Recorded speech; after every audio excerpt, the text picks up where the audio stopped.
Continuamos con el siguiente ponente, José Antonio Caravaca. Es periodista y ganadino de pura cepa. Ha recorrido miles de kilómetros por medio mundo tras la huella de avistamientos, desarrollando extensos trabajos dedicados a esclarecer la fenomenología OVNI. Ensayista de un elogiado trabajo titulado OVNI, auge, caída y transformación de un mito moderno. En el extenso terreno ufológico destacamos sus estudios sobre la oleada que sacudió los Estados Unidos en el binomio de 1896 y 1897. También ha editado el monográfico Chupacabra, análisis de una leyenda contemporánea, y destaca por su investigación sobre las piedras de Ica, donde descubre su falsedad. Durante 11 años ha colaborado en la sección OVNI del prestigioso Boletín de Investigación Digital, en tertulias radiofónicas, como Otros Mundos, Espacio en Blanco, Mi Enigma Favorito, La Rueda del Misterio. Ha intervenido en diferentes congresos nacionales sobre el caso OVNI y es colaborador de la revista Enigma, Año Cero, Más Allá y El Ojo Crítico. A nivel internacional colabora con una de las webs más prestigiosas del mundo, de UFO, Iconoclast. En Internet mantiene un blog sobre ufología llamado Esos misteriosos objetos celestes y sus tripulantes.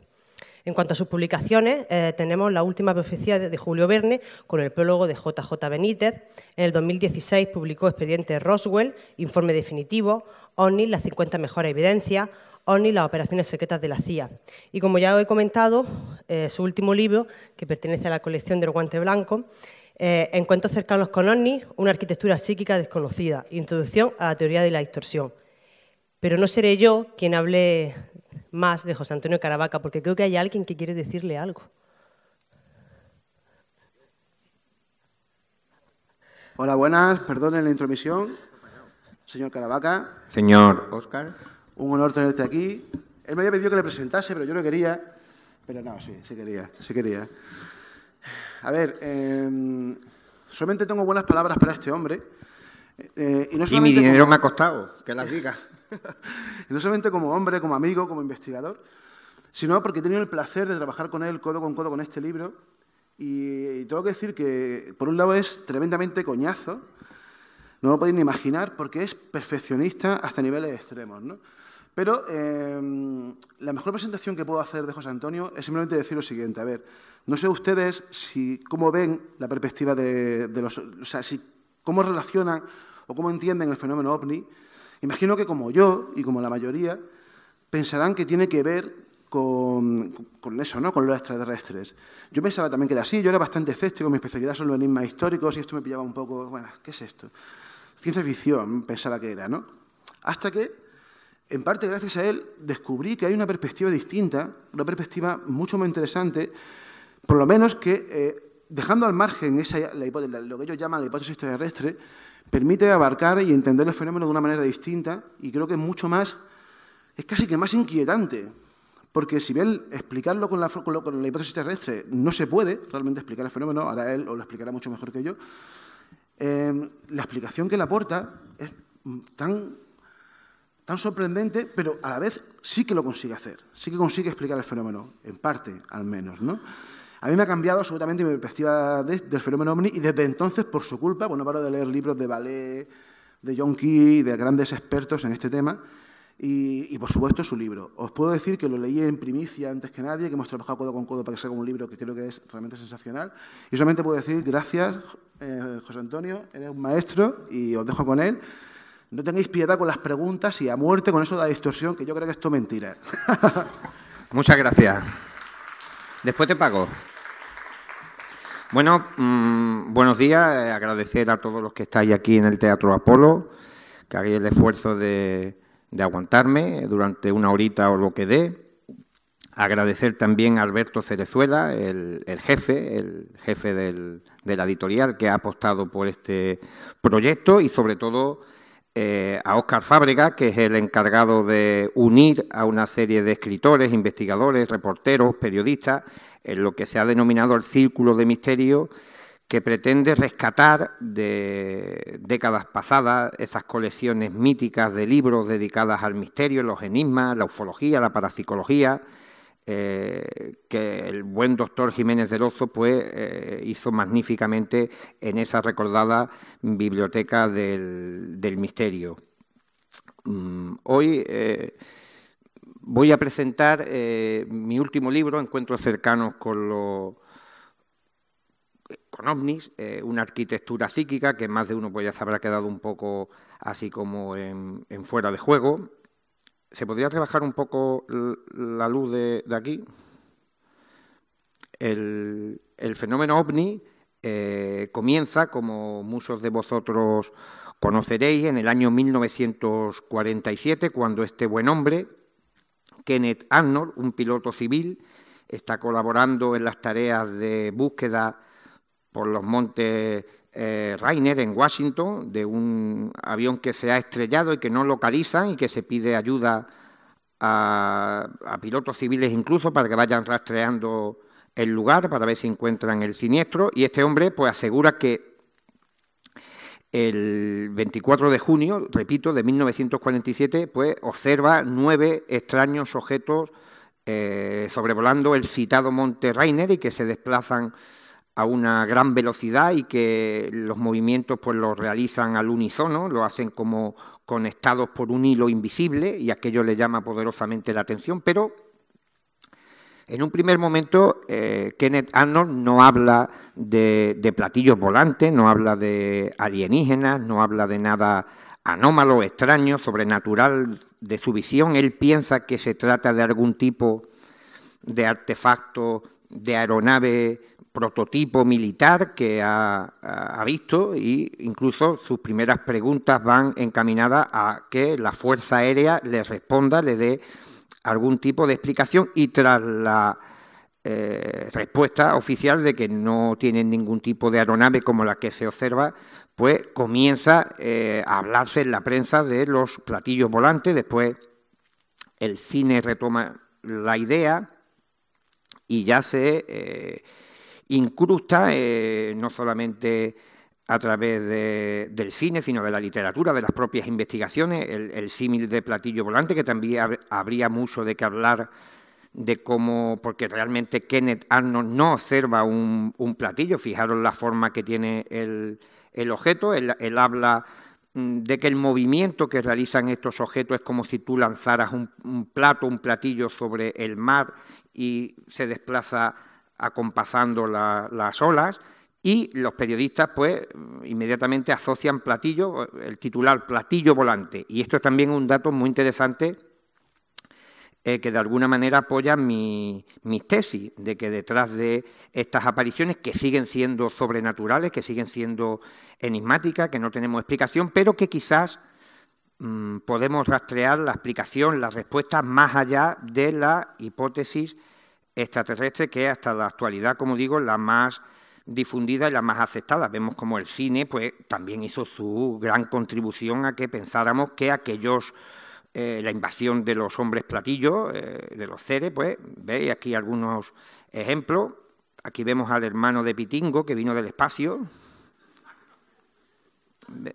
Y aquí vemos también aquí un ser de otro planeta secuestrando a una gentil dama.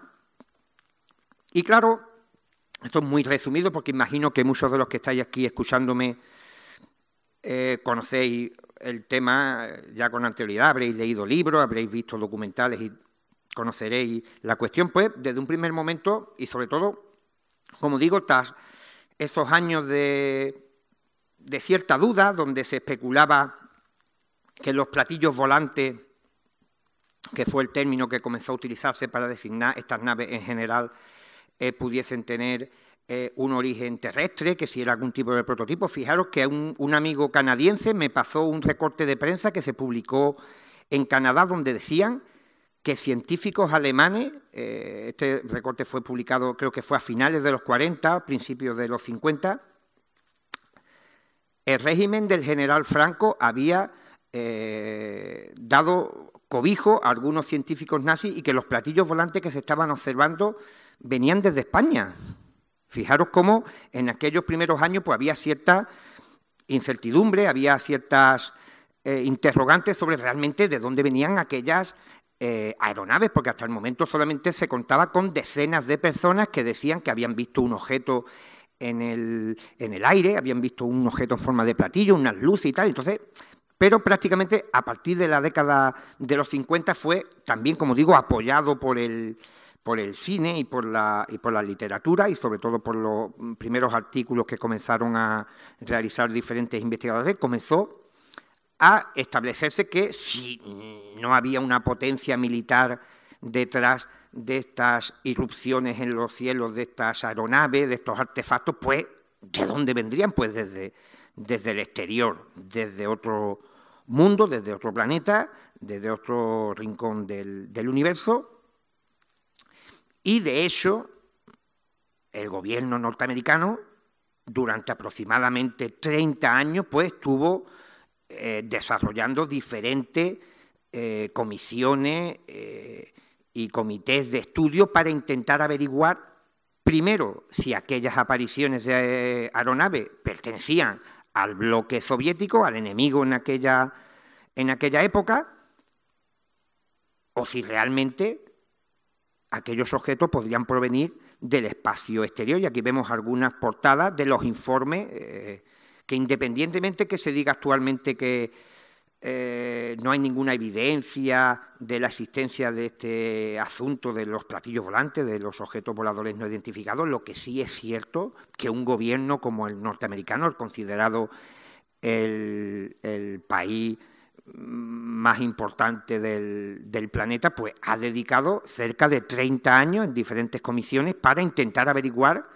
qué hay detrás de estas apariciones. Aquí vemos aquí vemos el proyecto Blue Book, que estuvo investigando algunos casos, el informe Condon, que fue encargado. Fijaros que esta diapositiva que os he puesto del proyecto Blue Book, del libro azul, pues siempre estuvieron en tela de juicio. El público pues siempre pensaba, los periodistas, que había cierta manipulación, porque como eran encuestas, estudios, análisis encargados o emitidos desde el estamento militar, pues aquí debía de haber gato encerrado y que quizás se nos estaba engañando, no se nos estaba contando toda la verdad, y la prensa hizo tanta presión que en la década de los 60 la USAF, la Fuerza Aérea Norteamericana, dijo, mira, pues vamos a encargar al profesor Condon de la Universidad de Colorado un informe pretendidamente civil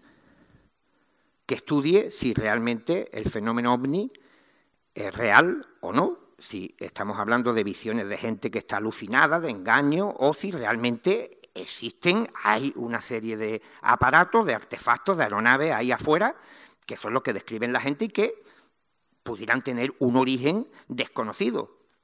Pues bien, fijaros lo civil y lo imparcial que era, que antes de que se reuniesen ya tenían las conclusiones en contra de la realidad del fenómeno. Esto, si hubiese ocurrido en cualquier otro tipo de comisión, hubiera sido un escándalo, y sin embargo, actualmente hay muchos investigadores, sobre todo del lado escéptico, que consideran el informe Condon como una evidencia de que el fenómeno OVNI no tiene ninguna importancia, que no hay nada real detrás de estas apariciones, cuando de hecho hay pruebas, evidencia, documentos de que muchos miembros del Comité Condon tenían instrucciones de no investigar y que detrás del fenómeno OVNI no había nada que rascar. Seguimos avanzando.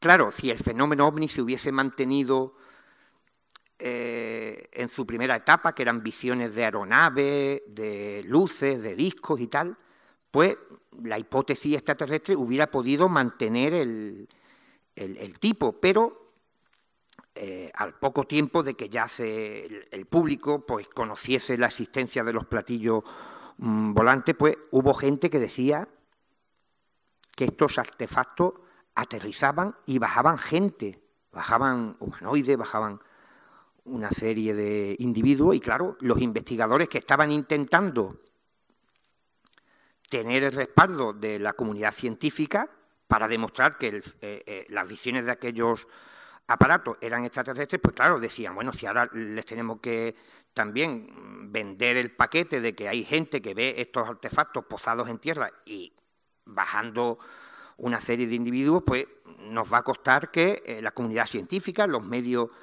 generalistas de comunicación, pues nos apoyen. Entonces, en un primer momento, que pueda parecer una cosa contradictoria, la mayoría de investigadores, de ufólogos, rechazaban por completo este tipo de testimonios. La gente que decía que había visto el descenso y aterrizaje de estos aparatos. Y precisamente fue a raíz del caso que estamos viendo la imagen, ocurrido en Socorro, en Nuevo México, el 24 de abril de 1964.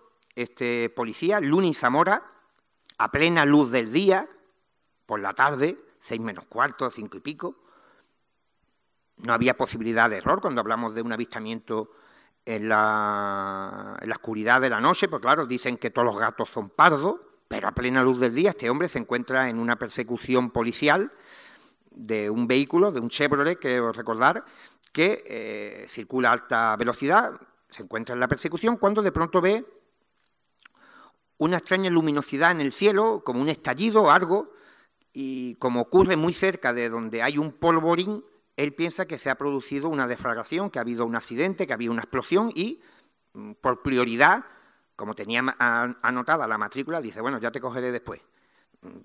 Va detrás por el lugar donde él piensa que ha ocurrido esta explosión y, ¿cuál es su sorpresa? Que cuando se acerca con el vehículo se encuentra con en el fondo veis el coche de Luni Zamora, que se encuentra en una posición elevada, a unos 10-15 metros de donde está aquel objeto. Ve, en un primer momento él piensa que es un vehículo, un coche que se ha volcado, pero claro, cuando se va aproximando, pues ve que es un objeto en forma de huevo metálico y al lado ve 2 pequeños seres vestidos con unos monos blancos. Luni Zamora detiene el vehículo y cuando se va a bajar, estos seres inmediatamente se introducen en el objeto. Él no ve por dónde lo hacen. Si estáis viendo la imagen, esto es una reconstrucción artística que le realizaron al investigador Ray Stanford para su libro, de cómo podría ser la parte que no ve el testigo. Se introducen en el objeto, él escucha un golpe fuerte metálico, como él lo recuerda muy parecido al que haría la puerta de un blindado militar, y el objeto despega. Por la parte de abajo veis que hay una especie de tobera, comienza a salir fuego de esa tobera, muy, muy fuerte,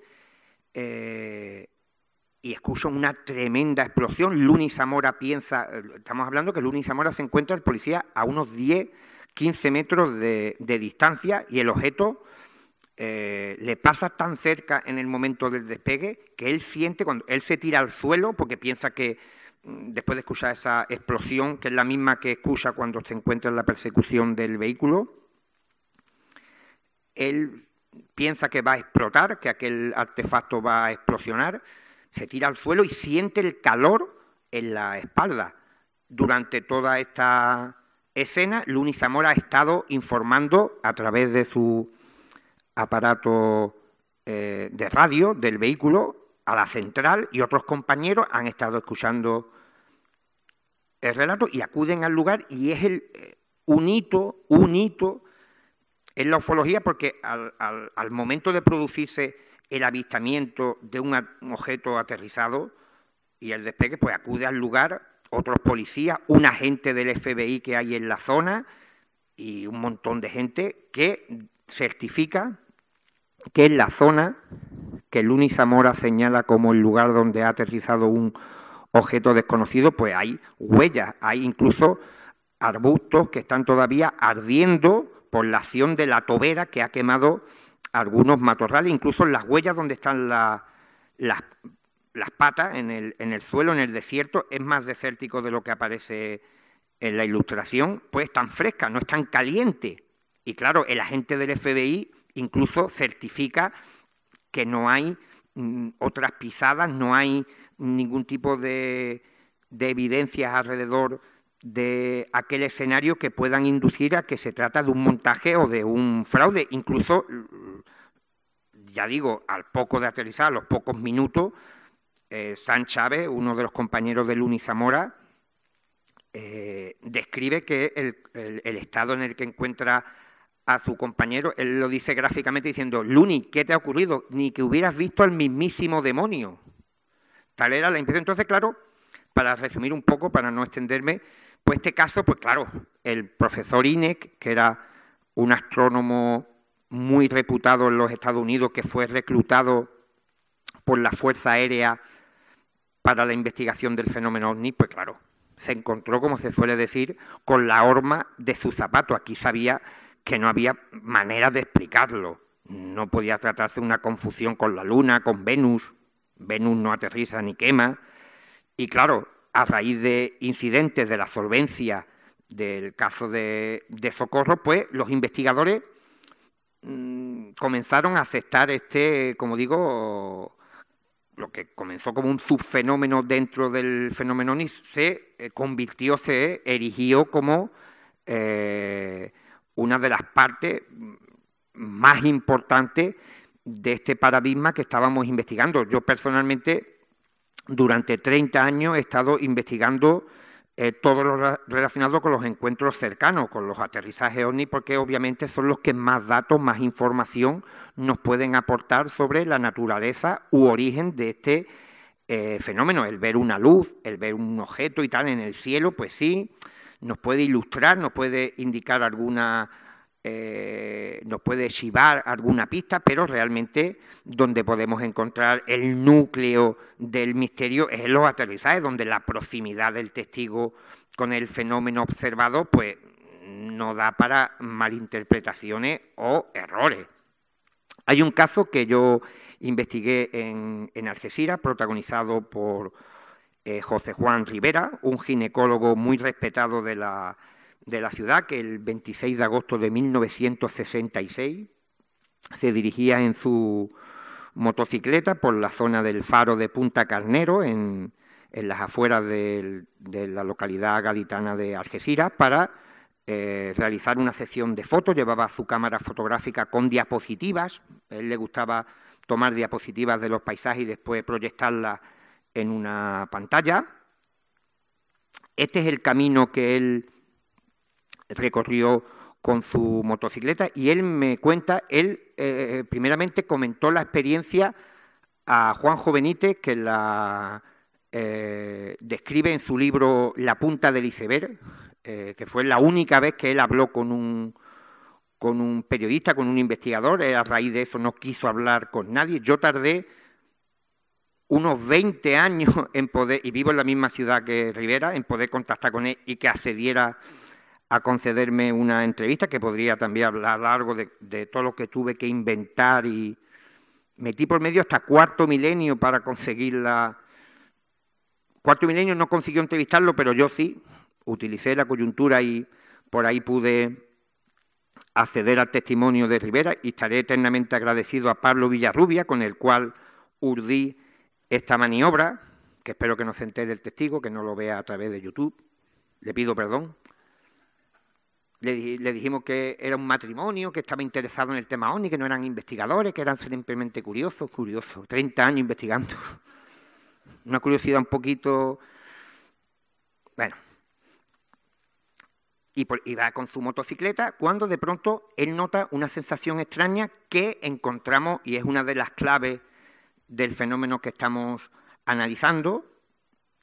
Él nota que parece que el tiempo se ha detenido de repente, no escucha ningún tipo de sonido, parece que no pasa el aire, no se escuchan los animales, y está intentando adivinar o ver lo que pasa, cuando de pronto ve a este tipo que se le cruza pegando saltos. Él dice que no sabe si está flotando o si realmente toca el suelo, pero cree que está flotando y que va dando pequeños saltos, mide alrededor de 1,50 m, no sabe si es su propio pelaje o es un mono muy ajustado que lleva.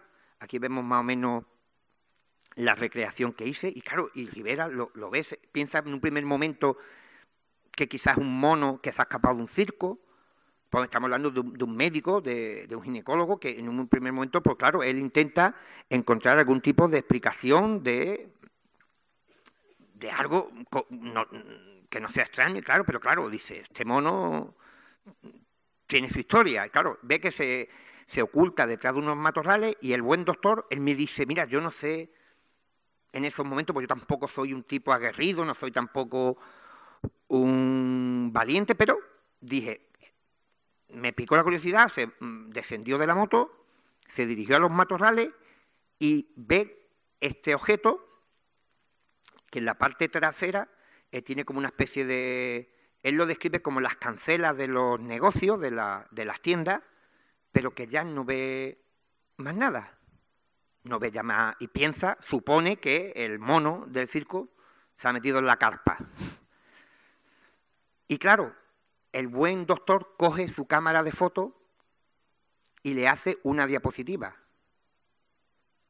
Claro, en el momento que le hace la foto, dice que este es otro de los aspectos más controvertidos de la historia, que de pronto, que yo lo he escuchado de boca de otros testigos, no solamente que yo he tenido la oportunidad de conocer, sino a través de la literatura, de los informes de otros compañeros, de libros, artículos, de pronto le invade una sensación de pánico, de terror, y dice, yo de aquí me largo, y se quita de... claro, la gente me pregunta, bueno, ¿y pues Rivera por qué no le hizo más fotos? Y tal, y digo, esto es lo que me cuenta él, que él hasta ese momento, hasta que le hace la foto, él parece que no se siente afectado. Bueno, yo he hablado con especialistas en psicología y tal, y me han comentado que en algunos extremos, cuando hay una persona que está en un estrés muy agudizado, en un accidente y tal, tiene a veces comportamientos que no son tampoco muy normales con la personalidad del que lo sufre, pero en el caso de Rivera es tal como yo cuento, y él va a su casa y tiene la diapositiva, él la proyecta y le digo, bueno, Rivera, ¿cómo era la diapositiva? Dice, con perdón, cojonuda. Dice, el ovni se veía a color, ni estaba muy movida y se veía perfectamente aterrizado en el sitio. Pues el ginecólogo tuvo 12 años la diapositiva en un cajón. Claro, me imagino que, aunque no os veo, alguno estará diciendo, bueno, ¿y la diapositiva dónde está? Pues en un congreso de ginecología que hubo en Málaga, él comentó la existencia de esta imagen con un compañero, con un colega catalán muy reputado, muy conocido, cuyo nombre voy a omitir por causas que todos comprenderéis. Y tal es la curiosidad que despierta en este compañero que decide, el catalán, retrasar su vuelta desde Málaga a Barcelona y a Algeciras, a Cádiz, para ver la diapositiva. Rivera me dice que cuando su compañero ve la imagen se queda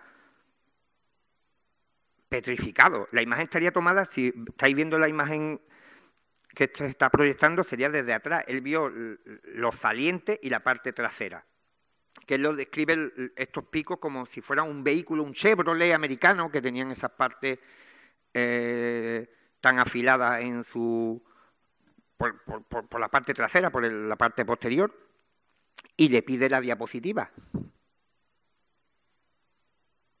Claro, yo le pregunto a Rivera, ¿cómo que le das la diapositiva? Y dice, hombre, Caravaca, este hombre era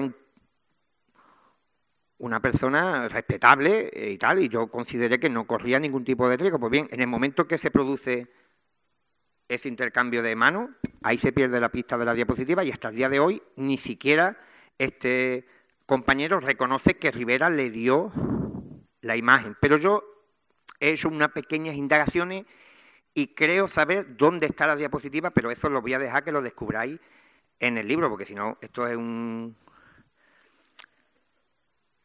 Me lo vaya a permitir, ¿no? Si no, es que mi editor me ha dicho, si destripas el libro, no vuelves a publicar conmigo.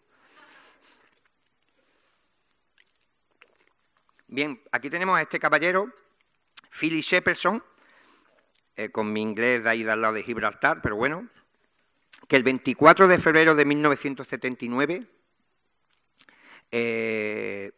15 años después, este caso me lo pasa Philip Mantel, un buen amigo investigador británico, muy conocido por el asunto de la autopsia de Roswell, que todos menos que conoceréis, en el año 95, el revuelo que se formó a nivel internacional con estas supuestas imágenes que después se demostró que era un fraude. Pues este buen hombre iba también por el campo en una motocicleta y se topa con esto. fijaros, sin conocer, porque, claro, muchos podrían decir, bueno, lo mismo Shepperson vio el ovni de Rivera. No, el ovni de Rivera, el dibujo que le hizo a Benítez era en la tarjeta de visita y le hizo un bosquejo que era, vamos, como un niño de... Bueno, actualmente un niño de 2 años te hace un Picasso, pero en aquella época no.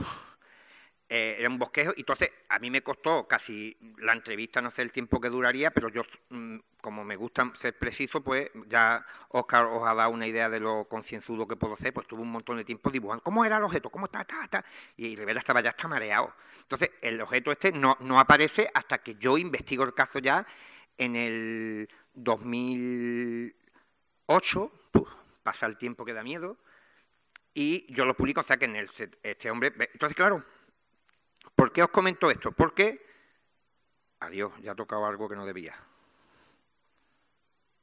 A ver, perdón, ya ha tocado algo. Bueno, vamos a hacerlo manualmente. Da igual, después me dirán algo. Claro, esto es lo que todos los investigadores queremos encontrar. Un caso que tenga correspondencia con otro avistamiento que se haya producido en cualquier parte del mundo, que de alguna manera nos posibilita el decir, pues mira, se trata de naves, de objetos, lo estamos viendo aquí, de naves que aterrizan y la gente las describe y son similares, gente que no ha tenido ningún tipo de contacto, que son naves extraterrestres, pero desgraciadamente esto son ejemplos muy concretos y muy aislados para la cantidad de casos que tenemos. Incluso en este no coinciden los tamaños, los seres eran mucho más altos, llevaban cascos, no tenían aspecto de simio, el objeto era más aplanado. Entonces, digamos que tiene una serie de características muy similares, pero incluso, como digo, en los casos más parecidos encontramos ciertas, y los casos más parecidos son, digamos, los menos abundantes en la enorme casuística que hemos podido recopilar a lo largo de los años, y lo que sí encontramos es una diversidad de naves, de seres, que de alguna manera parecen apuntarnos que o la Tierra es un zoológico, una especie de lugar a visitar en el cosmos donde acuden desde diferentes civilizaciones, bueno, diferentes no, infinitas civilizaciones, porque prácticamente hay informaciones. Yo quiero distinguir entre lo que son mis ideas y lo que es la casuística. Yo aún no he empezado a hablar de lo que yo pienso que se puede esconder detrás de estas manifestaciones. Lo que yo hablo ahora mismo es tal cual. Lo que ocurre es que muchos investigadores no lo quieren presentar porque, como digo, siempre han estado más preocupados en, de alguna manera, documentar la respuesta más que la pregunta. ¿La pregunta cuál es? Tenemos la visión de unos objetos, de unos seres, y la respuesta es, la respuesta que se le ha querido dar, extraterrestre. Pues claro, los investigadores se han centrado en la respuesta. Decía Sherlock Holmes, por la pluma del gran Conan Doyle, y aquí hay un admirador, ahí estará en la oscuridad, Jesús Ortega, el director del programa El Dragón Invisible, que es un gran admirador de Sherlock Holmes, decía que las teorías tienen que encajar con los hechos, no los hechos con las teorías. Y esto, ni más ni menos, es lo que ha ocurrido con la mayoría, exceptuando grandes estudiosos, investigadores. La mayoría han querido encajar los hechos con las teorías, quitar de un caso a mejor. Imaginaros un folio de relato del testigo, si esta parte no valía, la suprimían y publicaban lo que les interesaba para que cuadrara con la hipótesis extraterrestre. ¿Por qué? Os comento, en Algeciras, el amigo Juan González Santos, a no mucha distancia de donde Rivera tuvo su encuentro, pues se topa con, él va con su furgoneta, esto es una recreación que hice, y ve a un lado de la carretera, tirando hacia Tarifa, una luminosidad que en un primer momento él piensa que se trata de la sirena, del grupo de luces, de una ambulancia, de un coche de protección civil y tal, que ha habido algún tipo de accidente y él se detiene para ofrecer su ayuda. Y claro, cuando se baja del coche, pues lo que se encuentra es esto. Él dice que fijaros cómo somos la gente de Algeciras, somos gente especial, bueno, dicen los especiales de hecho. Él piensa que es un módulo de la NASA. Dice, los americanos han aterrizado aquí en Algeciras, dice, voy a ir a saludarlo, que esto lo cuento yo en el pueblo, y por lo menos una ronda me invitan. Y él, no sé si aquí se ve la foto, él ve incluso a los tipos dentro del objeto, que como se ve en la ilustración, y hay un pequeño muro de piedra, que no sé si se apreciaba, no era que liaba yo con el ordenador, no se apreciaba, no, en la primera foto creo que se apreciaba. ¿Veis el murito ese de piedra? Estaba un poquito más alto, y él estaba ahí mirando, observando a los americanos, como él me dijo. Dice, Caravaca, yo cogí y dije, voy a saludarlo. Y cuando va a saltar la tapia, le lanzan unas de luz. Y le pegan en todo el entrecejo. Y Juan González Santos dice, saborío. Dice, fíjate tú, ahí llegó, dice, esto es lo mismo, no quieren que yo me acerque. Pero claro, Juan González Santos, también él dice que debajo al lado de una de las ventanillas hay un símbolo que es una especie de esvástica, pero un poco más achatada, hacia el lado contrario de la que presentaba la bandera de los nazis. Pero él, ni corto ni perezoso, él sabía que estaba ante la oportunidad de su vida de poder contar una historia hasta que dejara de respirar, y dice, esto lo tengo yo, y quiso dar la vuelta y entrar por atrás. Dice, voy a intentar por la retaguardia, vaya a ser que la luz... Hombre, Juan. Eso es... Pero vamos, la gente va a decir que somos así, lo intentamos. Entonces, claro, pero antes de que él quisiera dar la vuelta, le lanzó otro haz de luz y lo dejó inmovilizado, no se pudo mover, y Juan González Santos, sin conocer la experiencia de Rivera, pues él también anota que él siente esa sensación de que el tiempo se ha detenido. De hecho, la carretera donde ocurre esto, la nacional, pues que une Algeciras y Cádiz, es de las más transitadas, y durante el tiempo que duró 10-15 minutos este avistamiento, no pasó ni un solo vehículo. Parecía como si una campana de silencio, de aislamiento, se había cernido sobre toda aquella zona, y aquello estaba aislado del mundo. Entonces, claro, Juan González Santos ya dice, lo mismo no son americanos. De pronto el objeto retrae el tren de aterrizaje, la escalerilla, y se queda igual, como si siguiera sostenido, y desaparece en la lejanía.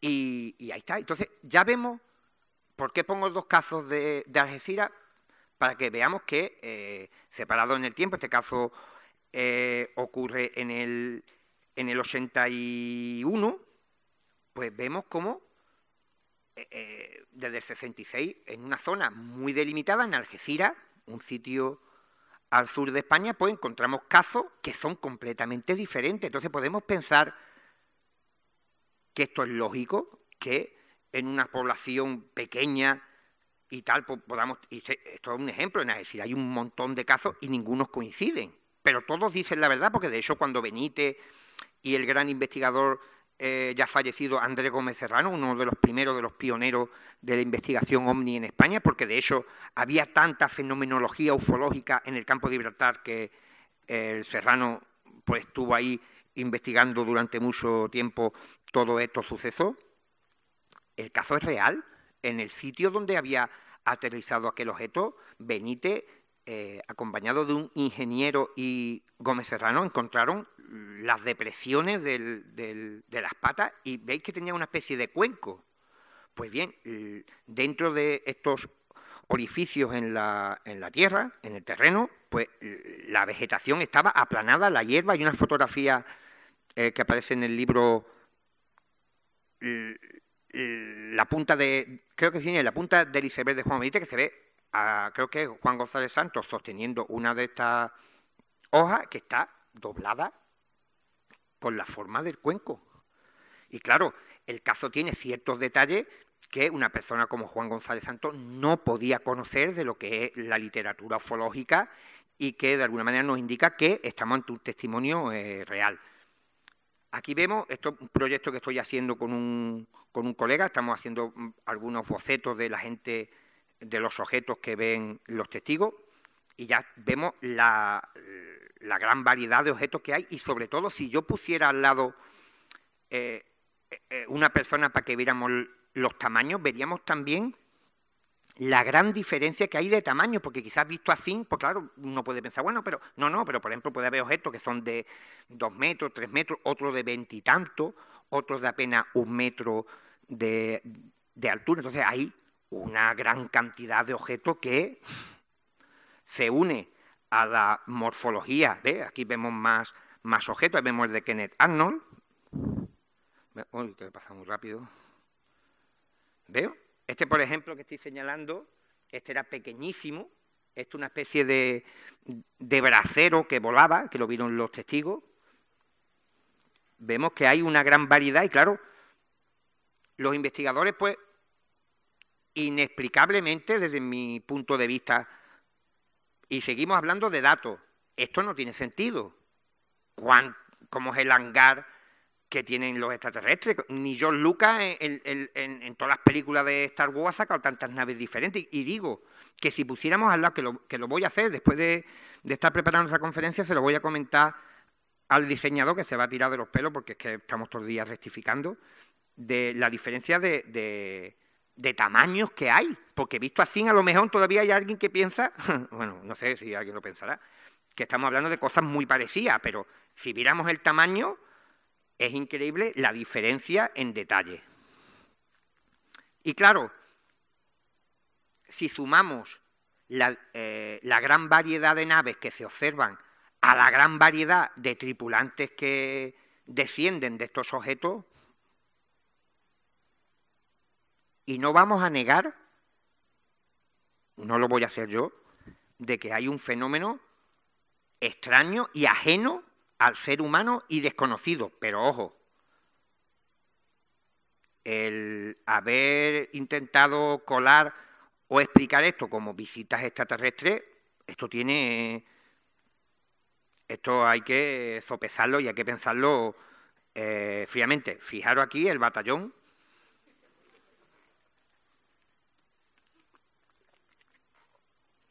Altura, la que queráis.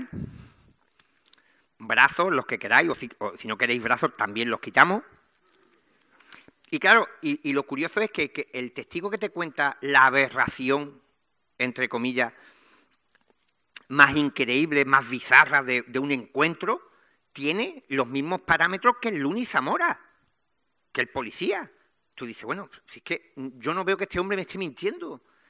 Hay incluso huellas y tal, pero claro, la única diferencia es que el Luni Zamora te cuenta un avistamiento que parece probable. Pues mira, ha bajado una nave, se han bajado unos seres, han visto al policía, se han quitado en medio. Pero los demás te están contando, uno que ha visto un ser con alas, el otro tal. Pues tú dices, esto ocurre en Estados Unidos en el año 52. Ven descender un platillo y va una maestra de escuela con varios niños a la zona a verlo y de pronto se encuentran a este ser de cerca de 3 metros de altura,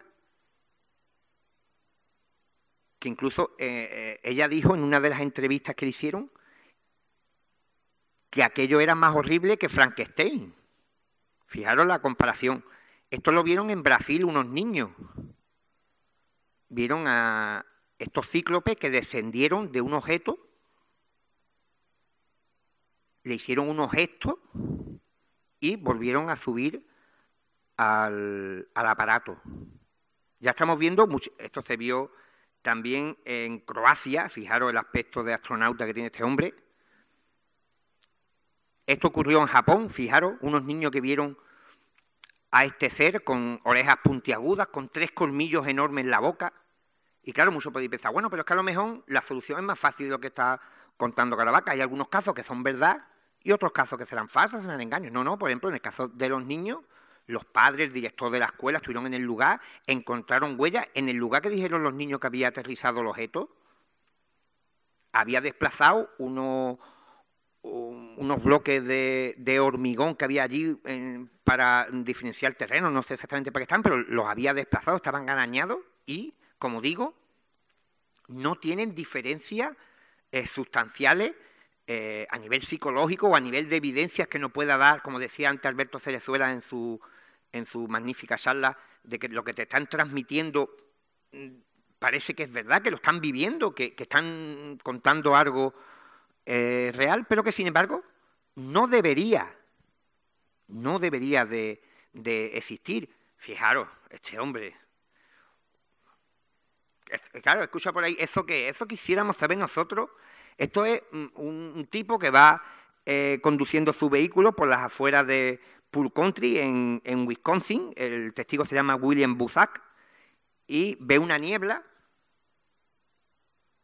y ve un objeto, una especie de platillo a poca altura, y alumbra con los focos de su vehículo, y dentro va este tipo, él dice que una especie de como de gorila o de Bigfoot, del famoso pie grande, que se asusta más que él, y dice que levanta los brazos como asustado.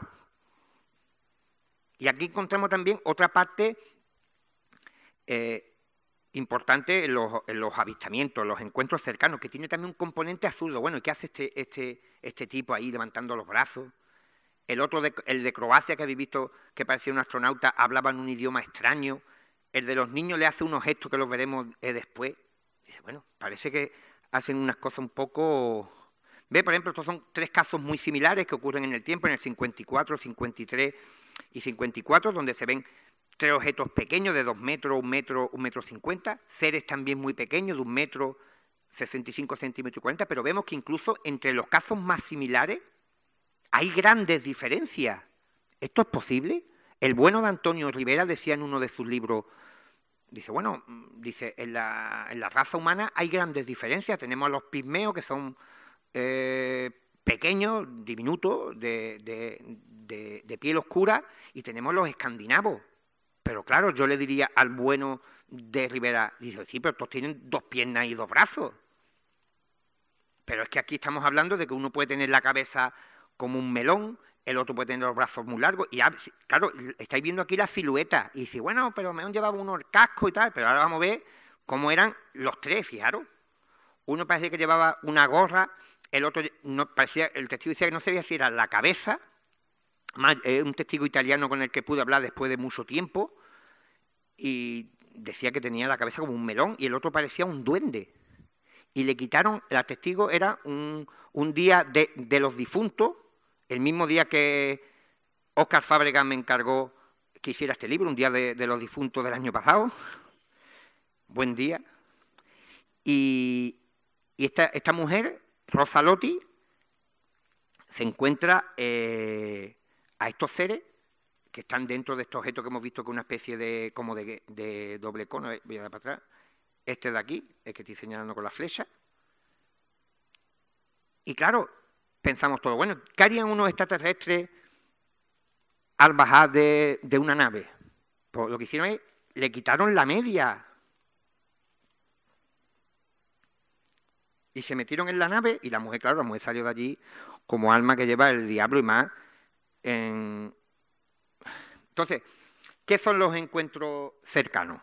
Que es la pregunta que nos estamos haciendo, que yo me he hecho y que es lo que me ha llevado principalmente a elaborar una compleja teoría basada, eso sí, en grandísimos trabajos de investigadores como Jacques Vallée, John Keel, Ignacio Darnaude, Casahugué, aquí en España, estos 2 últimos, Michael Grosso, algunos me dejaré por ahí seguramente. Si veis, aquí arriba pongo extraterrestre, y aquí abajo, factor mental. No os asustéis, no os asustéis. No estamos hablando que esto sea una alucinación, una enfermedad, un engaño y tal, sino veamos si podemos demoler los 5 pilares que sostienen la hipótesis extraterrestre. Tenemos primero, que ya lo hemos visto, la tipología humanoide. Hombre, hay una variedad tan grande donde las medidas van. Hay incluso avistamientos de seres de apenas 15 centímetros. Hasta 3, 4 y 5 metros. Y el amigo David Cueva investigó un caso reciente donde eran seres de una altura ciclopea, de varios metros de altura, casi gigantes de la mitología griega. Después tenemos la clasificación ovni, las formas de los objetos. Hay infinidad de formas. Tenemos el factor absurdo. ¿Qué hacen los seres cuando bajan de las naves? Pues nada, hacen estupideces, se ponen a recoger muestras con una pala, con un cubo, con una bolsa. Cuando hablan con los testigos, a mí le dicen, fíjate, hay un caso en Estados Unidos que el testigo John Trasco, pues el tío, ya os digo, con el mismo temple que el Luni Zamora, le dice a los investigadores, mira, bajó el objeto y bajaron unos seres y tal. Y claro, los investigadores, ¿qué te dijeron? Y dice, los seres se acercaron y me dijeron, somos gente de paz, solo queremos tu perro. ¿Eso qué es? Después, un caso inglés también, un jubilado que estaba pescando, baja un objeto, se le acercan unos tipos con pinta de extraterrestre, que había visto él descender un objeto y tal, y lo conducen a la nave. Ya el testigo, dice el abuelo, dice, la cosa no pintaba bien porque esta gente atravesaban los cercados del campo mientras yo tenía que pasar abriendo la puerta, y esta gente pasaba como si fueran fantasmas, y cuando llegan a la nave le dicen, empiezan a hablar entre ellos, y dice, es usted muy mayor, nos hemos equivocado, va usted para abajo. Ese dice, esto es un jubilado. Eso pasa aquí en España, como está el tema hoy día, y flipan esa gente.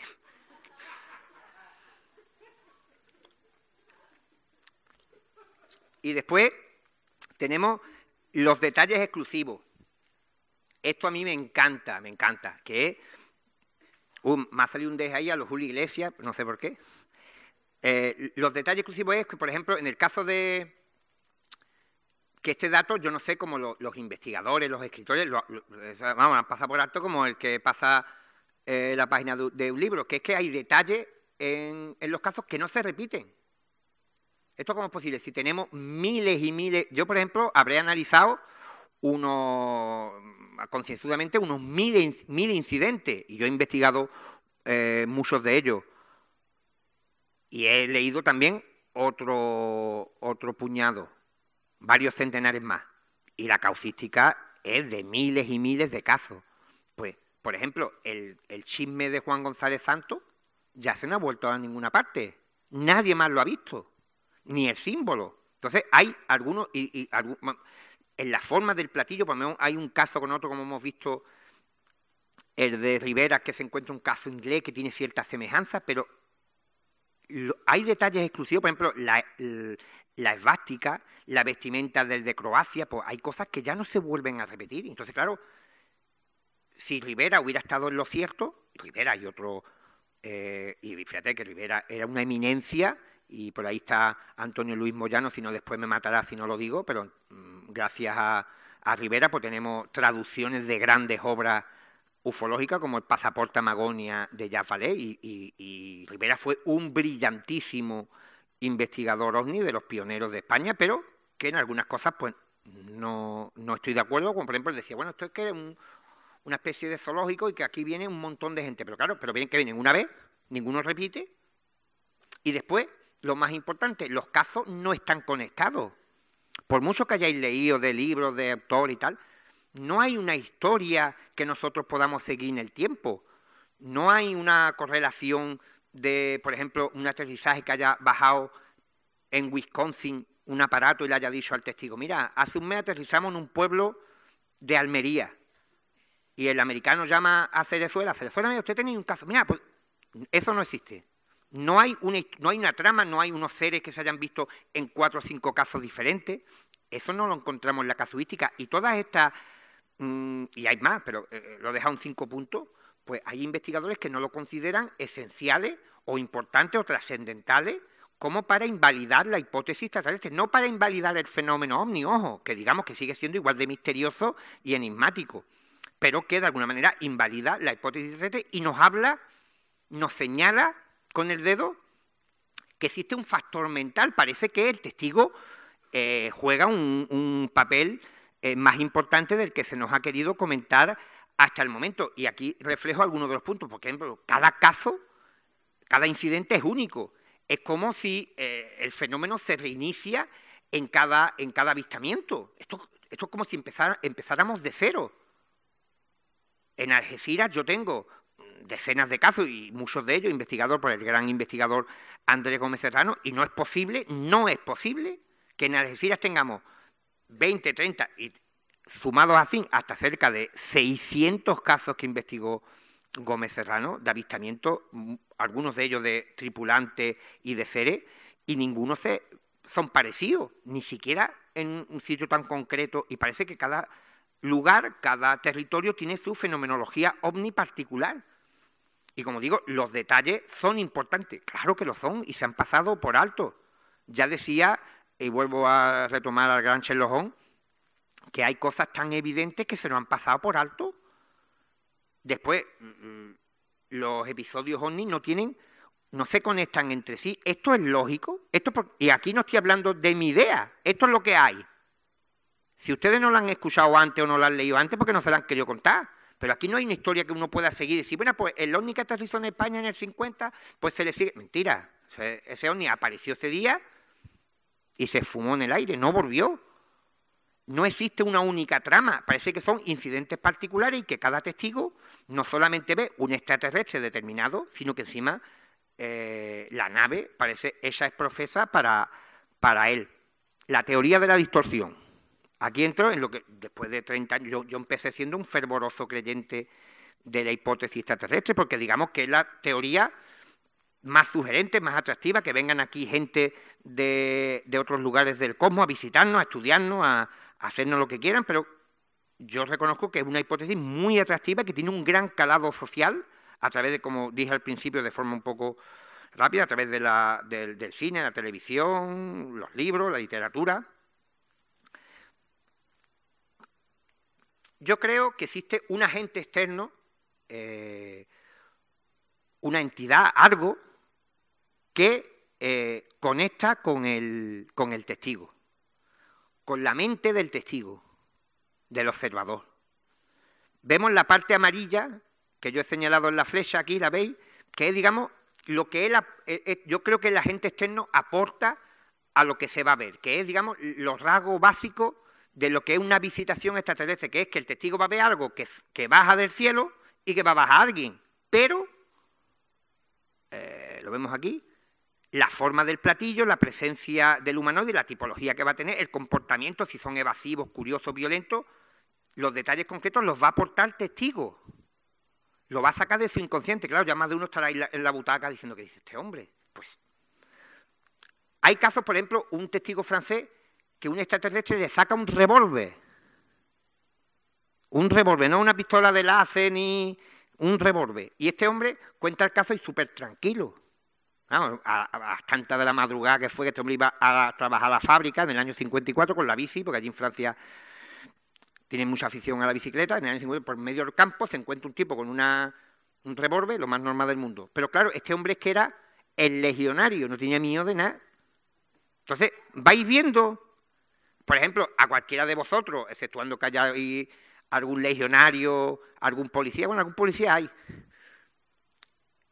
se le aparece un tipo con una pistola y algo se amedrenta. Entonces vemos que el testigo aporta algo de su cosecha. Entonces, el agente externo no es el tipo que tiene una alucinación, no, el agente externo crea una proyección que emite delante del testigo y que puede tener materia física, no siempre, por eso hay casos como el que os comenté del jubilado insatisfecho, que lo echaron de allí, pues él decía que los tipos aquellos atravesaban los cercos de los campos y él no podía. Y sin embargo, la nave era física. Él subió al objeto. Entonces, pueden crear incluso el tipo que va a ver, el humanoide, se fabrica con la información mental inconsciente. El testigo no es consciente. Y por eso en la teoría tiene el nombre de la distorsión, porque el agente externo, sea lo que sea, que después a lo mejor, yo creo que me dará tiempo dar unos bosquejos de lo que puede esconderse detrás de este agente externo. Cuando presenta aquella escena, no hay nada preparado. Esto es un proceso de creación, si me permitís el término, artístico, pero momentáneo. El agente externo no sabe si el ovni va a ser grande, pequeño, si el ser va a tener más patas. Todo se crea en el momento y cuando termina, aquello desaparece, aquello no tiene una continuidad en el espacio y tiempo. Aquellos seres, es como una película, cuando la película termina, termina. Pues esto es igual, esto es una cosa que se crea es profeso para el momento y no hay nada concebido. El mono de Rivera no existe ni antes ni después, solo existe durante el proceso de creación de esta proyección. Entonces, claro, muchos dirán, bueno, Caravaca, eso habrá que demostrarlo. Pues, se está intentando demostrar. Volvemos, aquí tenemos al gran y queridísimo Andrés Gómez Serrano, del que he aprendido tanto. He tenido la suerte de tener a mi lado, codo a codo, a uno de los grandes investigadores que ha tenido de campo este país. Aquí lo vemos sosteniendo el dibujo que hizo de Juan González Santos. Y entonces, la teoría de la distorsión dice que si el material que obtiene este agente externo es del inconsciente, yo creo que los detalles únicos, sobre todo esos detalles concretos y fuertes de cada experiencia que no encontramos repetidos en otros sucesos, son los que realmente pueden tener un origen interno y podemos rastrear, porque si no encontramos, por ejemplo, la esvástica que ve Juan González Santos, por mucho que hayáis leído de ovnis nazis, yo nada más que tengo documentado en el mundo un caso que se haya visto un ovni con forma que tenga la esvástica, que es el caso del algecireño. Si este caso no se ha encontrado en otra parte del mundo, ¿podremos encontrar la esvástica insertada en el inconsciente de Juan González Santos, incluso el de la nave? Pues bien, resulta que Juan González Santos me dice a mí que semanas antes de tener su encuentro había visto un reportaje de la llegada del hombre a la luna. ¿Estáis viendo la semejanza? Estamos hablando de distorsión, porque si le presenta el módulo, claro, dice Juan González, este es el módulo. Pero claro, fijaros la forma de la parte de abajo.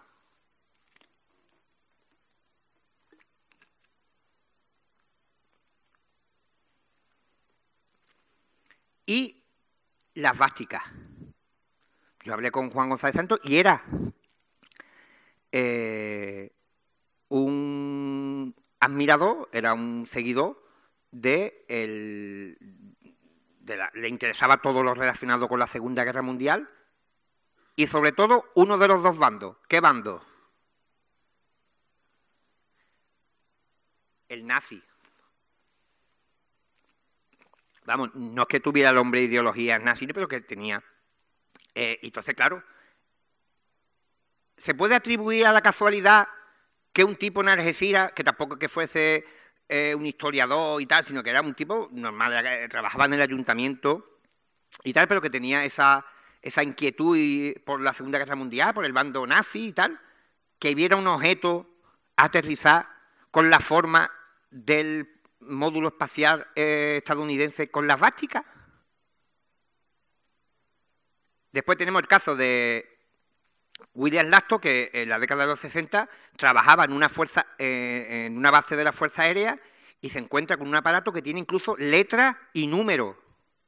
Y fijaros, el aparato, lo estoy pasando un poquito así porque voy de tiempo fatal, vemos el tipo de nave que estaba incluso segmentado, y fijaros, esta forma queda muy pequeña, pero fijaros, la similitud, aquí lo que podría poner en un aparato de la USAF, y este caso es verídico.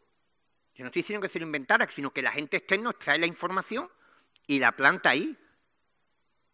Y este caso fue investigado, yo estoy hablando con Jacques Vallée, que estuvo investigando este suceso, y él no tiene dudas de que es tal como lo cuenta, pero que evidentemente lo que este hombre ve tiene mucha similitud.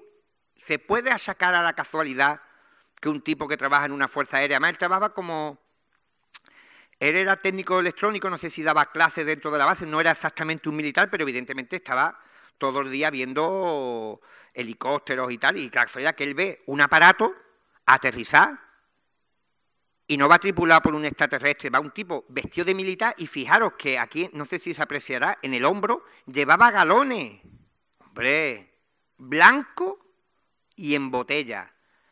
Ha sido tan evidente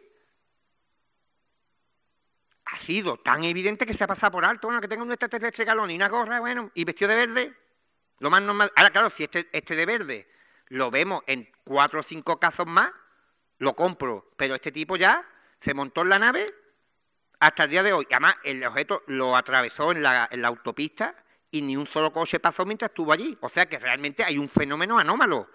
el agente externo está ahí, yo no sé exactamente, voy intentando delimitar, acotar qué es lo que se puede esconder detrás de estas apariciones, pero vamos poco a poco.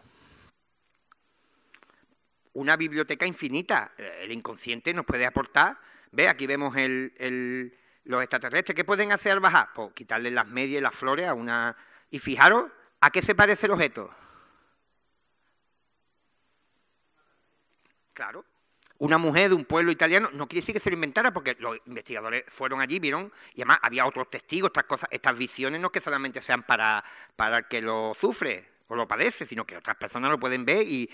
Hubo gente que vio el despegue del objeto, vieron las huellas, pero fijaros cómo cada testigo de alguna manera podemos rastrear de dónde procede esa información, que como digo, si nosotros encontramos al robamedia en otra parte, lo compro, pero ¿dónde está el robamedia? Ya no está en ninguna parte más del mundo.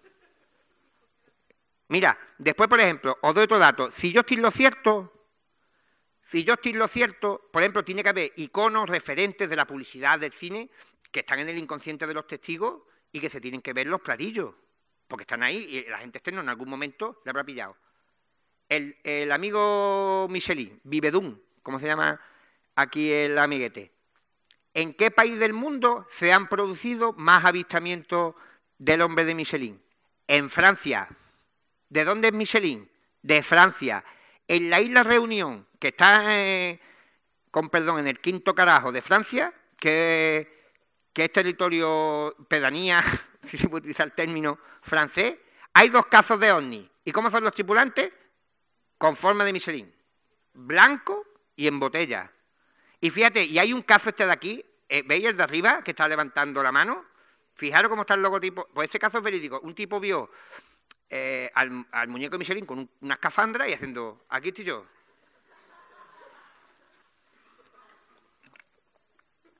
Vamos ya al límite. El del japonés, el de los niños que vieron al tipo de los dientes. Fijaros lo que estaban en la televisión en aquella fecha. Claro, y dirá alguno, bueno, ¿y las huellas? ¿Esto quema, lo detectan los radares? Claro, el agente externo, yo no sé si es porque algunos testigos, por la energía implicada en ese proceso de intercambio, de conexión, de simbiosis entre estas cosas que a saber Dios qué es lo que puede ser, pero que conecta con la gente, crea materia. Por ejemplo, las huellas, pisadas, quemaduras, manchas de aceite, radiaciones. Fijaros, ¿qué encontramos después del aterrizaje de un ovni? Distorsiones de huellas de vehículos humanos. Tú pregúntale a un tío de la Edad Media qué rastro se puede encontrar de un vehículo. Pues dice, pues huella o mierda del caballo del burro que vaya tirando. No te va a decir radiactividad, ¿por qué? Porque no la conoce. No te va a decir que va a quemar. Pero, sin embargo, hoy día, los testigos que encuentran manchas de aceite, hombre, por favor, va a venir un platillo a soltar un manchurrón de aceite, se le caen los tornillos, y los ufólogos riéndose. Los tornillos se te caen a ti, compadre, que no te has dado cuenta. Fijaros, tú imagínate que una civilización extraterrestre viene de Ganímedes, de donde sea, y tiene un aparato que en contacto con la atmósfera terrestre, en el despegue, cambia toda la tonalidad del terreno al azul. Las piedras, el terreno, la hierba. ¿Por qué no ha pasado? Porque nadie imagina que una tecnología, una fuente propulsora puede hacer eso. ¿Qué es lo que piensan? Esto va a quemar terreno, esto va... Pues lo que encontramos. Va a tener una nave un tubo escape. ¿Por qué tiene tubo escape? Porque nosotros pensamos que tienen que tener tubo escape. El fenómeno ovni, el agente externo no te va a presentar nada que tú no seas capaz de imaginar o de proponer. Tiene unas ideas, unos modelos básicos de lo que vamos a encontrar, porque por ejemplo, mira, aquí en Murcia, en Zangonera la Verde, vieron un ser de 2 metros, unos niños que fueron a coger nidos de pájaros y el tipo lo describieron como un motorista. El motorista andó 500 metros entre donde encontraron las huellas del aterrizaje y donde lo vieron los niños. Nada más que dejó 2 huellas.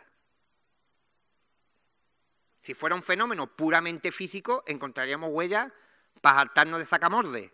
Pero nada más que encontramos 2 huellas, una huella. ¿Por qué? Porque el fenómeno tiene una corporeidad, una presencia física, lo fundamental, lo que el agente externo considere que, o la fuerza que imprima en esa proyección.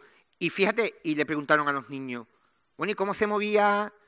Y eso está todo ahí en los recortes de prensa, en la información de hemeroteca. ¿Cómo se movía el motorista? Dice, como los monstruos que vemos en el cine. Vamos a pasar. ¿Ves? Esta es una de las huellas que encontraron.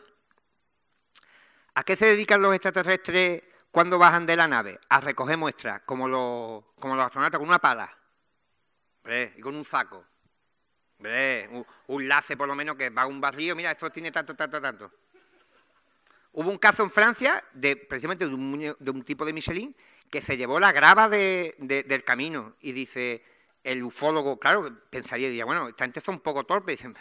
A no ser que estuvieran haciendo un estudio del urbanismo humano, pues mira que había plantas y todo, se van a llevar la grava.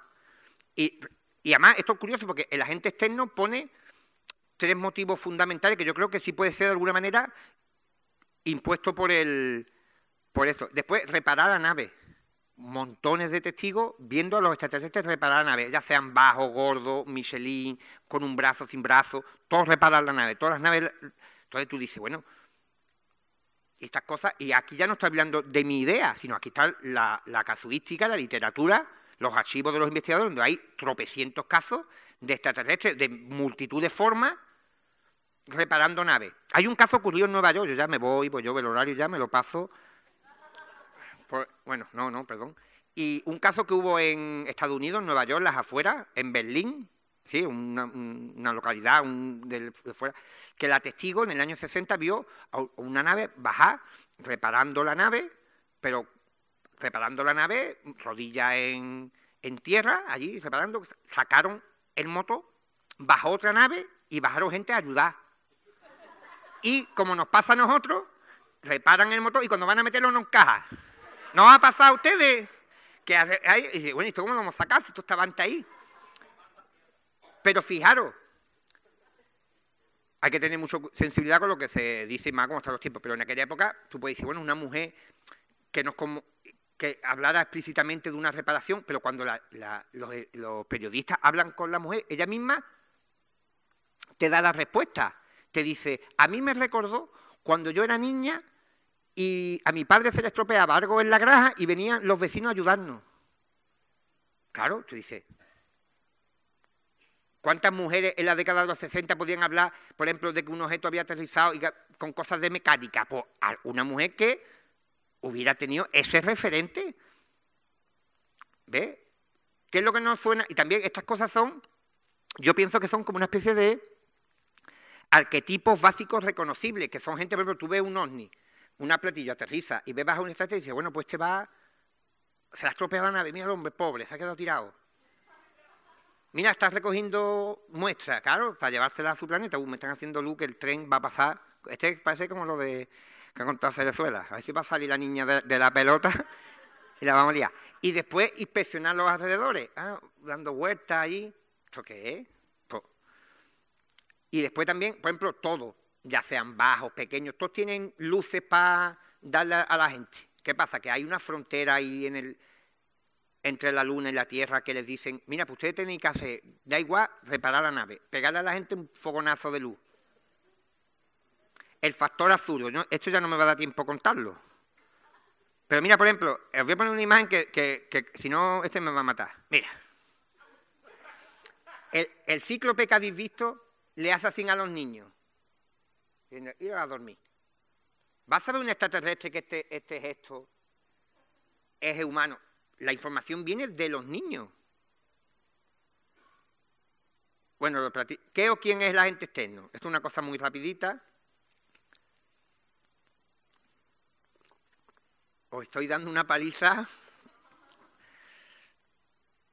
Mira, ni extraterrestres, ni viajeros en el tiempo, ni extraterrestres, ni antiguos astronautas son inválidas. Viajeros en el tiempo, no veas tú, más que en la serie que sean en la primera. ¿Ves?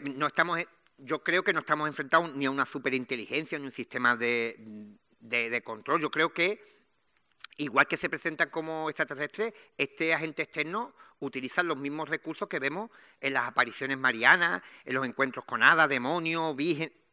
Esto está todo muy, muy vinculado. Y, importante, nada de lo observado tiene una continuidad en el espacio y tiempo, y no existe nada programado, ya lo expliqué antes. Esto ocurre ni antes ni después, sino durante. Y el agente externo es como un boceto en blanco. Él suelta lo que quiere hacer y muchas veces o se va para una aparición mariana, para un episodio cristozoológico. Yo creo que es un fenómeno de tipo parasitario. Parasitario, no, hay teorías que hablan de seres que son como vampiros de energía. Yo creo que no tiene ninguna intención de transmitir ningún tipo de información. ¿Por qué? Porque después de decenas infinitas de documentación sobre casos, no hay información clara de ni cómo son las naves, ni cómo funcionan, ni de dónde vienen, ni de cómo son, nada. Toda la información es información que cualquier persona puede imaginar. Y lo curioso es que los parapsicólogos están igual que nosotros. Montañas de gente, de espiritistas, de no sé qué, medium, un montón de información. Pero a día de hoy tenemos la misma información del más allá que de Ganímedes. ¿Esto puede ser posible? No. ¿Podemos ser tan torpes el que busca el Yeti, el que busca un fantasma, el que busca a la Virgen, el que busca a los extraterrestres, que ninguno haya obtenido una fotografía buena? Que le diga, por ejemplo, el cristozoólogo o al ufólogo, mira, voy por delante de vosotros, mira. No, todos somos igual de torpes. ¿Por qué? Porque yo creo que el agente externo juega con esto para manifestarse. Yo creo que el agente externo es esencialmente neutro, no pretende interferir en el devenir humano. Son las personas que tras tener este contacto, por su potencial, pueden elevar el contenido de su experiencia. Y esto sería para desarrollar, porque es muy interesante, pero no me da tiempo, y tiene una implicación psíquica súper importante, porque como vemos, tanto el contenido y el significado es privado e intransferible. Por poner un ejemplo que podáis entender, es como si hubiéramos intentado analizar, imagínate, 1000 casos de aterrizaje ovni con 1000 sueños, pensando que los 1000 soñantes están obteniendo su sueño de una fuente común. Pues tú imagínate establecer una teoría con 1000 sueños, pensando que todos son emitidos desde una fuente, cuando en realidad cada sueño pertenece a un ámbito individual. Pues el fenómeno ovni es muy parecido. Hemos intentado establecer una teoría que unifique todo pensando que había una sola fuente común que se manifestaba, pero claro, como había tantas tipologías, el factor absurdo y tal, el factor absurdo de que hablan los investigadores. Fábrega comentaba el otro día en televisión que un testigo en los Pirineos bajan unos extraterrestres y le piden una barra de pan. El factor absurdo es el mecanismo que proyecta esta imagen. Aquí voy a pasar algunos puntos. El agente externo, el factor absurdo, el proceso de creación es similar al de los sueños. Nosotros estamos soñando y soñamos con personas fallecidas que durante el sueño seguimos pensando que están vivas. Cuando despertamos decimos, mira, he pensado que estaba hablando con mi difunto abuelo y yo pensaba que estaba vivo cuando lleva un montón de... Pero claro, durante el sueño hay ciertos... Entramos, por ejemplo, en el coche por una puerta que tiene en la parte delantera, cuando eso es imposible. Bueno, algunos modelos lo tienen, pero no es nuestro y tal. O pensamos que volamos o tenemos poderes y lo vemos normal, pero cuando despertamos decimos, ¡qué absurdo! Pues ese es el absurdo que encontramos en los casos ovni, que es un proceso mecánico, entre comillas, que produce estas apariciones, pero no tenemos que elevar el factor absurdo, como hacen muchos investigadores, al grado de una incógnita. Fíjate, Jacques Vallée dice, y yo ahí no estoy de acuerdo con él, que los extraterrestres, el sistema de control, esta inteligencia que se nos manifiesta, introduce este factor absurdo, lo de la barra de pan, para que cuando la gente cuente el caso no se lo crea todo el mundo. Yo creo que no. Yo creo que esto no. Esto tiene una explicación mucho más sencilla. ¿Ves? Las apariciones, tanto los aterrizajes, todo, es un vehículo de expresión del fenómeno, no el paradigma en sí. O sea, lo que vemos, la nave no tiene información del fenómeno. La imagen, el aterrizaje, la Virgen, el difunto, los difuntos que persigue el amigo Cerezuela, es el vehículo de expresión, no es el fondo de la cuestión. Y la proyección no contiene información de la gente. Por lo que vemos la proyección, ahí no vamos a saber lo que es el agente externo. Vemos lo que produce. Y aquí vemos, yo creo que el agente externo puede tener algún tipo de vinculación con el inconsciente colectivo y está interactuando con el ser humano, que nos conduce a una visión. Por ejemplo, los testigos dicen, los de apariciones marianas, la gente que ve fantasmas, los de extraterrestres, que se aíslan, tienen esta sensación de campana de silencio. Yo creo que entran en un estado como alterado de conciencia, tienen acceso, y ahí sí estoy de acuerdo con el amigo Cerezuela, a otra porción de la realidad que se nos vela, que se nos oculta en nuestro estado normal, y que tiene relación con esos éxtasis místicos de los que se habla tantísimo. Y, como digo, es probable que la gente externa tenga otra forma de comunicarse, de actuar a través del ser humano, algunos procesos mentales, incluso procesos creativos, incluso algunos desórdenes mentales, con eso estoy trabajando con un compañero norteamericano, puedan tener relación con este fenómeno del que estamos hablando. Y os voy a dar ya la última pincelada, si ya me van a salir aquí no me van a llamar más. Betty Barnihi, año 61, dicen que lo han secuestrado unos extraterrestres y tal, que lo llevan en una nave, estos tipos, mira, tal, con gorra, dice que se parecían oficiales nazis. Y ella ve un mapa estelar, que le muestran el mapa de donde ellos vienen y le muestran rutas comerciales, rutas de donde hay otros planetas habitables. Incluso Stanton Friedman, también amigo, un conocido investigador canadiense, físico nuclear, pidió que se le diera, creo que eran 10.000 o 100.000 dólares que ofrecía una revista, porque decía que era a quien presentara una prueba real del fenómeno, y decía que este mapa se comprobó que era de Zeta Reticuli, que la testigo no lo sabía y que esto era una evidencia.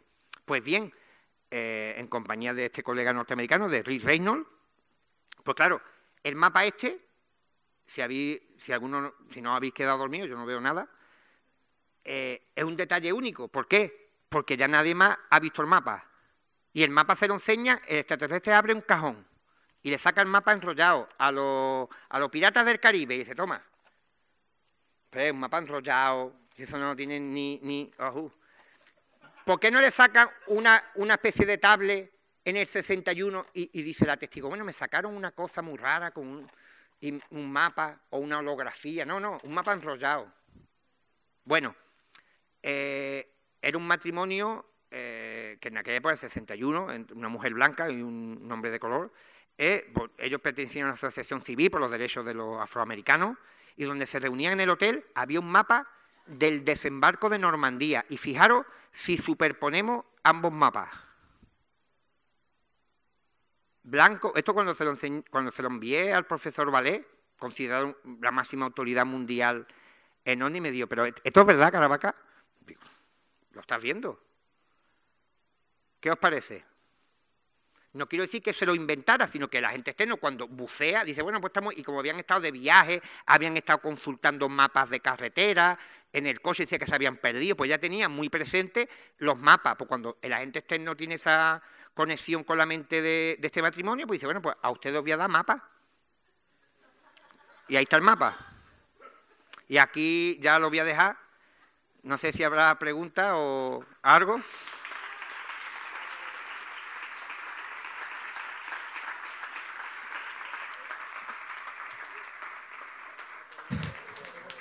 Caravaca, eres un genio. ¿Qué? Bueno, loco. Genio. Falta lo de genio loco. Yo creo que nadie se ha quedado indiferente hasta esta charla. Todos somos fan de la teoría de la distorsión, que lo sepas, gracias. A partir de hoy. Si alguien tiene alguna pregunta, ¿vale? Pasan el micrófono y de todas formas las que tengáis, eso sí, escribiendo las preguntas que tengáis para luego esta tarde poder hacérselas en directo en el programa de radio, ¿vale?